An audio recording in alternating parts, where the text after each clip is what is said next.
மேஷராசிக்கார அன்பர்கள் அனைவருக்கும் எனது அன்பு கலந்த வணக்கங்கள். நான் உங்கள் அஸ்ட்ரோ சின்னதுரை பிளிமிசை கூத்தூர் பெரம்பலூர் மாவட்டம்.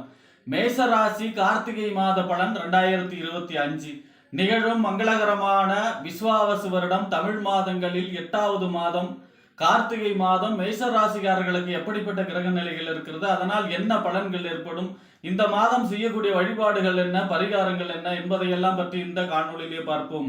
இது போன்ற தொடர்ந்து தமிழ் மாத ராசி பலன்களை தெரிந்து கொள்ளவும் ஜோதிட தகவல்களை தெரிந்து கொள்ளவும் நமது சேனல் அஸ்ட்ரோ சின்னதுரை சப்ஸ்கிரைப் செய்து கொள்ளுங்க, லைக் பண்ணுங்க, நண்பர்களுக்கு ஷேர் பண்ணுங்க. அதாவது பாத்தீங்கன்னா சூரியன் விருச்சிக ராசியில சஞ்சரிக்கக்கூடிய காலம்தான் இந்த கார்த்திகை மாசம். அப்ப இந்த கார்த்திகை மாசம் காலச்சக்கரத்துக்கு 8வது மாசம், 8வது ராசி இல்லையா, காலச்சக்கரத்துக்கு 8வது ராசி இந்த விருச்சிக ராசி. எட்டுங்கிறது 8வது அப்படி சொல்லுவாங்க. மறைபொருள் ஞானத்தை சொல்லக்கூடிய ராசி விருச்சிகம். 8வது ராசியில சூரியன் சஞ்சரிக்கிறார். இதுதான் கார்த்திகை மாசம்.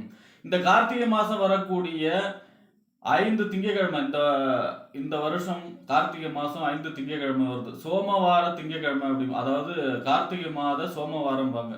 அப்ப இந்த கார்த்திகை மாசம் வரக்கூடிய திங்கக்கிழமை அன்று சிவபெருமானை வழிபாடு செய்வதற்கு மிக சிறப்பான மாதம். அப்ப இந்த மாதம் வரக்கூடிய 5 திங்கட்கிழமையும் சிவபெருமானை வழிபாடு செய்ய வேண்டும். அதாவது மறைபொருள் ஞானமே சிவபெருமான் தான். எல்லா உயிர்களிடத்தும் மறைந்து காணப்படுகிறவர்.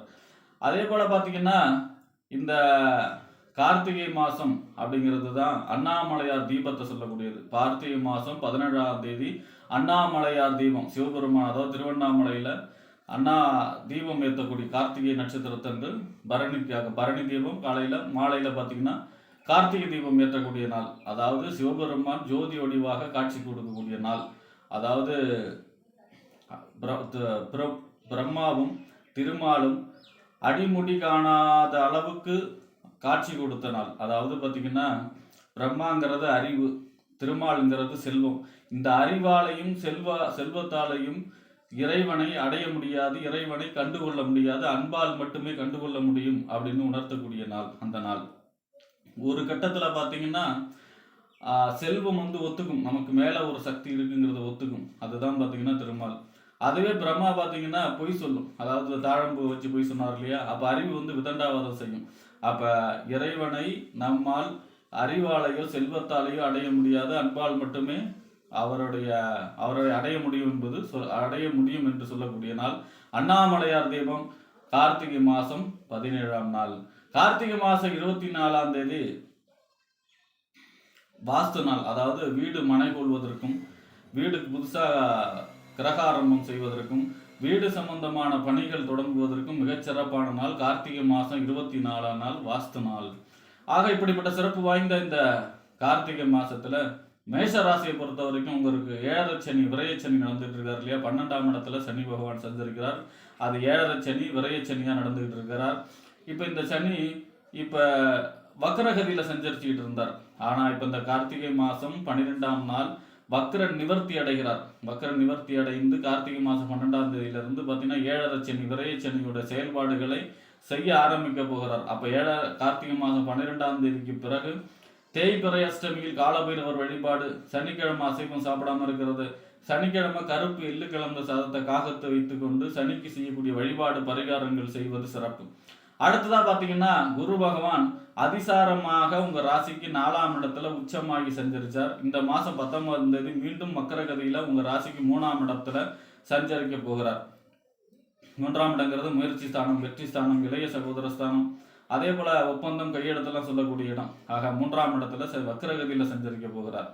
அடுத்ததா பாத்தீங்கன்னா இந்த 3ஆம் இடத்துல குரு சஞ்சரிக்கிறதுனால நம்மளுடைய ஃபர்ஸ்ட் எடுக்கக்கூடிய முயற்சி 3ஆம் இடம். அப்ப 3ஆம் இடத்துல குரு சஞ்சரிக்கிறார். குரு நின்ற இடம் நம்மளுடைய முயற்சிகள் தடைப்பட்டு அப்புறம் காரியம் சித்தியாகும். வியாழக்கிழமை குரு அல்லது தட்சிணாமூர்த்தி வழிபாடு செய்வது சிறப்பு. அதே போல பாத்தீங்கன்னா உங்க ராசிக்கு நாதன் செவ்வாய், உங்க ராசிக்கும் 8ஆம் இடத்திற்கும் அதிபதி செவ்வாய் தான். உங்க ராசிநாதன் செவ்வாய் 8ஆம் இடத்துல ஆட்சி பெற்று சஞ்சரிக்கிறார்.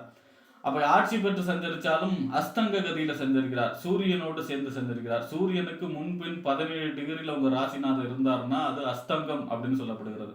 அஸ்தங்கங்கிறது தன்னுடைய சுயபலத்தை அந்த சூரியனுக்கு கொடுத்துரும். அப்போ உங்களுடைய ராசிநாதனுடைய பலனை சூரியன் தான் கொடுப்பார். அப்ப அஸ்தங்க ராசிநாதன் அஸ்தங்க அடைகிறாருன்னா உங்களுடைய ராசிநாதனுடைய அதிபதி முருகப்பெருமான் இந்த மாதம் முருகப்பெருமான் இந்த மாசம் ஃபுல்லா அஸ்தங்க கதியில தான் செஞ்சிருக்கிறார். 21ஆம் தேதிக்கு அப்புறம் தனுசு ராசியில, அதாவது உங்க ராசிக்கு 9ஆம் இடத்துல சஞ்சரிக்க போகிறார். அது இதை கொஞ்சம் சிறப்பான பலனை தரும். ஏன்னா 8ஆம் இடத்துல அஸ்தங்க கதியில சஞ்சரிக்கும் பொழுது முருகப்பெருமான் வழிபாடு செய்வது சிறப்பு. செவ்வாய்க்கிழமையிலே முருகப்பெருமானுக்கு விளக்கேற்றி வழிபாடு செய்வது உங்க ராசிநாதனை வலுப்படுத்துவதற்கு உதவும். அதே போல பார்த்தீங்கன்னா 21ஆம் தேதிக்கு அப்புறம் உங்க ராசிக்கு 9ஆம் இடம் தந்தை ஸ்தானம், பாக்கியஸ்தானம், தொலைதூர பயணம், உயர்கல்வி ஸ்தானத்தில் சஞ்சரிக்கிறதுனால, ராசிநாதன் 9ல சஞ்சரிக்கிறதுனால நன்மை. அதாவது பாக்கியங்கள் சேரக்கூடிய அமைப்பு. 8ஆம் இடத்த அதிபதியும் அவர் தான். அப்ப எதிர்பாராத நன்மை, எதிர்பாராத அதிர்ஷ்டம், எதிர்பாராத ஒரு திடீர் தனவரவை குறிக்கக்கூடிய அமைப்பு, இந்த மாதிரியான எதிர்பாராத நன்மைகளை சொல்லக்கூடிய அமைப்பாக இருக்கும். ஆனால் தந்தையிடம் விட்டு கொடுத்து செல்ல வேண்டும். பயணங்களிலே கவனமாக இருக்க வேண்டும் முக்கியமாக. ஆக முருகப்பெருமான் வழிபாடு செய்ய வேண்டும் உங்க ராசிநாதனுக்காக. அடுத்ததா பார்த்தீங்கன்னா உங்க ராசிக்கு 2ஆம் இடம் வாக்கு, தனம், குடும்பம், வருமானம் அப்படின்னு சொல்லக்கூடிய 2ஆம் இடத்திற்கும் 7ஆம் இடம் என்று சொல்லக்கூடிய கணவன் அல்லது மனைவி ஸ்தானம், நண்பர்கள் ஸ்தானம், கூட்டு தொழில், சமூகம், வாடிக்கையாளர்கள் சொல்லக்கூடிய இடம். இந்த 2க்கும் 7 கூடியவர் யாருன்னா சுக்கிரன். சுக்கிரன் 7ஆம் இடத்துல ஆட்சி பெற்று செஞ்சிருக்கிறார். எத்தனாம் தேதி வரைக்கும்னா 10ஆம் தேதி வரை.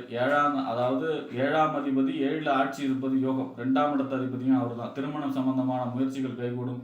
குழந்தை பிறப்பு, கரு உண்டாகக்கூடிய அமைப்பு, 2வது குழந்தை பிறக்கக்கூடிய அமைப்பு, 2வது கரு உண்டாகக்கூடிய அமைப்பு, நண்பர்கள் வழி அனுகூலங்கள் கிடைக்கக்கூடிய அமைப்பு, கூட்டு தொழிலே லாபங்கள் பெறக்கூடிய அமைப்பு, அதே போல பார்த்தீங்கன்னா பெரிய மனிதர்களுடைய அறிமுகம், தொடர்பு ஏற்படக்கூடிய அமைப்பு, அதே மாதிரி குடும்பத்திலே சும நிகழ்ச்சிகள் எல்லாம் நடக்கக்கூடிய அமைப்பு, குடும்பத்திலே வருமானம் பெருகி குடும்பம் மகிழ்ச்சியாக இருக்கக்கூடிய அமைப்பு. 10ஆம் தேதிக்கு அப்புறம் உங்க ராசிக்கு 8ஆம் இடத்துல சஞ்சரிக்க போகிறார். 2ஆம் இடத்த அதிபதி 8ல சஞ்சரிக்கிறார்னா வாக்கில் கவனம் தேவை.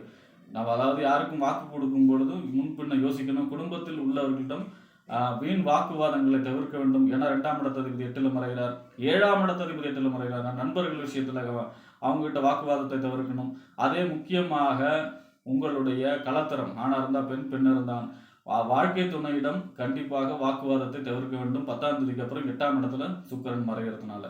அப்ப 10ஆம் தேதிக்கு அப்புறம் மகாலட்சுமி வழிபாடு, பெருமாள் கோயிலே தாயார் சன்னதிக்கு நெய் விளக்கேற்றி வெள்ளிக்கிழமையிலே வழிபாடு செய்வது சிறப்பான பலனை தரும். அடுத்ததா பார்த்தீங்கன்னா உங்க ராசிக்கு 3ஆம் இடம் முயற்சி ஸ்தானம், வெற்றி ஸ்தானம், இளைய சகோதர ஸ்தானம், ஒப்பந்தம், கையெழுத்தெல்லாம் சொல்லக்கூடிய இடம். 3க்கும் 6ஆம் இடம் என்று சொல்லக்கூடிய நோய், எதிரி, வம்பு, வழக்கு, கடன், உத்தியோக ஸ்தானத்துக்கு அதிபதி யாருன்னா புதன். புதன் உங்க ராசியில 7ஆம் தேதி வரைக்கும் 8ஆம் இடத்துல சஞ்சரிச்சு மறுபடியும் 7ஆம் தேதி வக்கரகதியில உங்க ராசிக்கு 7ஆம் இடத்துல சஞ்சரிக்க போகிறார். மறுபடியும் பார்த்தீங்கன்னா உங்க ராசிக்கு 20ஆம் தேதி மறுபடியும் 8ஆம் இடத்துல சஞ்சரிப்பார். அப்ப பாத்தீங்கன்னா 7, 8ல சஞ்சரிக்கிறார். பொதுவா இந்த 7ஆம் இடத்துல சஞ்சரிப்பது நன்மையான பலனை செய்யும். ஏன் அப்படின்னா 3ஆம் இடத்த அதிபதி 7ல சஞ்சரிக்கிறார்னா புதிய முயற்சிகள் கைகூடும். அதே போல பார்த்தீங்கன்னா புதிய ஒப்பந்தம் கையெழுத்துலாம் உங்களுக்கு சேரும். கமிஷன் ஏஜென்சி தொழில் செய்பவர்களுக்கு கமிஷன் நிறைய கிடைக்கக்கூடிய அமைப்பாக இருக்கும். ஆனால் 6ஆம் இடத்த அதிபதியும் அவர் தாங்கிறதுனால வாழ்க்கை துணையிடம் வாக்குவாதத்தை தவிர்க்க வேண்டும். மீண்டும் அவர் 8ஆம் இடத்துல 21ஆம் தேதிக்கு அப்புறம் சஞ்சரிக்கிறதுனால ஒரு வகையில நன்மை. 3ஆம் அதிபதி 8ல சஞ்சரிக்கிறாருன்னா நம்ம முயற்சி எடுக்கக்கூடிய காரியங்கள் தடைபடும். இளைய சகோதர வழி ஒரு சில பிரச்சனைகள் ஏற்படக்கூடிய அமைப்பு. இந்த ஒப்பந்தம், ஜாமீன் கையெழுத்து போடுறதுல கவனமாக இருக்க வேண்டும். அதே நேரத்தில் 6ஆம் இடத்த அதிபதி 8ல சஞ்சரிக்கிறார்னா ஒரு மறைவு ஸ்தானாதிபதி மற்றொரு மறைவு ஸ்தானத்தில் சஞ்சரிக்கிறார்னா விபரீத ராஜயோகம். கெட்டவன் கெட்டிடில் கிட்டிடும் ராஜயோகம் அப்படிங்கிற மாதிரியான எதிர்பாராத நன்மை, எதிர்பாராத அதிர்ஷ்டம், எதிர்பாராத தனவரவு, எதிர்பாராத ஒரு பெரிய நன்மை ஏற்படக்கூடிய அமைப்பையும் செய்யும் புதன். அடுத்ததா பார்த்தீங்கன்னா உங்க ராசிக்கு 5ஆம் இடம் புத்திரஸ்தானம், புத்தி, சிந்தனை, செயல்திறன், பதவி, விளையாட்டு இதெல்லாம் சொல்லக்கூடிய இடம் 5ஆம் இடம். இந்த 5ஆம் இடத்த அதிபதி சூரியன் உங்க ராசிக்கு இந்த மாசம் ஃபுல்லா 8ஆம் இடத்துல சஞ்சரிக்கிறார். இந்த மாசம் 8ஆம் இடம் வலுவடைகிறது. 8ஆம் இடங்கிறது எதிர்பாராத நன்மையும் சொல்லும், எதிர்பாராத நஷ்டத்தையும் சொல்லும். அப்ப 8ஆம் இடத்துல 5ஆம் அதிபதி சஞ்சரிக்கிறதுனால புத்திரர், அதாவது குழந்தைகளுடைய ஆரோக்கியத்தில் அக்கறை செலுத்த வேண்டும். வீட்டில் வயதானவர்களுடைய ஆரோக்கியத்தில் அக்கறை செலுத்த வேண்டும். அவர்களிடம் வாக்குவாதத்தை தவிர்க்க வேண்டும். வயதானவர்கள்ட்டையும் குழந்தைகள்ட்டையும் வாக்குவாதத்தை தவிர்க்க வேண்டும். அதே போல பாத்தீங்கன்னா 5ஆம் இடங்கிறது பூர்வீகம் சம்பந்தமான பிரச்சனைகள் வந்தால் அப்படியே விட்டு கொடுத்து செல்ல வேண்டும். அதே போல பாத்தீங்கன்னா 5ஆம் இடங்கிறது பதவிக்கு நிறைய போட்டி பொறாமைகள், நீங்க வகிக்கக்கூடிய பதவிக்கு போட்டி பொறாமைகள் ஏற்படக்கூடிய அமைப்பாக இருக்கும். அதே போல பாத்தீங்கன்னா புதிய முயற்சிகள் எடுக்கும் பொழுது கொஞ்சம் யோசிச்சு எடுக்கணும். 5ஆம் அதிபதி 8ல இருக்கார் அப்படின்னா உங்களுடைய சிவபெருமான் வழிபாடு செய்வது சிறப்பு. அப்ப இந்த மாசம் வரக்கூடிய எல்லா திங்கட்கிழமையிலும் சிவபெருமான் வழிபாடு செய்வது மேசராசிக்காரர்களுக்கு பெரிய நன்மைகளை செய்யும், எதிர்பாராத அதிர்ஷ்டத்தை கொடுக்கக்கூடிய அமைப்பாக இருக்கும். ஆக 21ஆம் தேதிக்கு அப்புறம் செவ்வாயும் வலுவடைகிறார். அதாவது இந்த மாதம் கார்த்திகை மாதம் மேசராசியை பொறுத்த வரைக்கும் வழிபாடுகளால் வளம் பெறக்கூடிய மாதமாக மேசராசிக்காரர்களுக்கு அமையும் என்று கூறி விடைபெறுகிறேன். நன்றி, வணக்கம்.